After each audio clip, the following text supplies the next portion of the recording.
Remediation of agricultural soils. Hello beautiful people, welcome back to A.O.R.E Daily Life and channel, where agriculture meets knowledge and education becomes fun.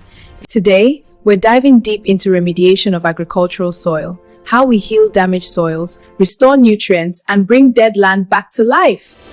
If you love agriculture, environment, or food production, then hit the like button and subscribe because today's topic will blow your mind. What is soil remediation? Soil remediation simply means cleaning and restoring polluted soil so it can support crops again. Agricultural soils can get contaminated from 1. Chemical pesticides, 2. Fertilizers, 3. Oil spills, 4. Industrial runoff, 5. Mining, 6. Waste dumps. Remediation turns unhealthy soil back into productive soil that supports life. Types of remediation. Bioremediation. This method uses microbes, fungi, and plants to clean the soil. Microorganisms digest pollutants naturally. Fun fact, did you know sunflowers were used to clean radioactive soil after the Chernobyl disaster? 2. Phytoremediation. This uses specific plants to pull toxins like lead, mercury, and cadmium from the soil. Fun fact, vetiver grass can grow up to 3 meters deep and is one of the strongest plants for soil cleaning. 3. Soil washing. Just like washing clothes, polluted soil is washed using water and detergents to remove contaminants. 4. Thermal remediation. This method uses heat to burn off toxic chemicals, very effective for organic pollutants.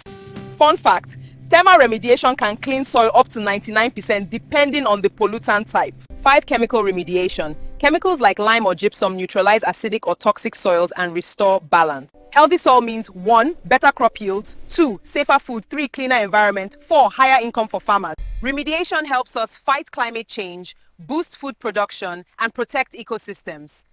Soil remediation is used worldwide to restore 1. Mining lands, 2. Oil spill zones, 3. Pesticide damaged farms, 4. Industrial waste areas, 5. Degraded farmlands. This helps communities grow food safely again. You don't need expensive technology. Farmers can improve soil by 1. Adding compost and manure, using cover crops, practicing crop rotation, using organic farming methods, planting fast-growing soil-healing plants. Soil is life, and protecting it means protecting our future. If you enjoyed this video and learned something new, like, comment, subscribe, share with your family, students, and farmers. Let's grow this educational family together and hit monetization.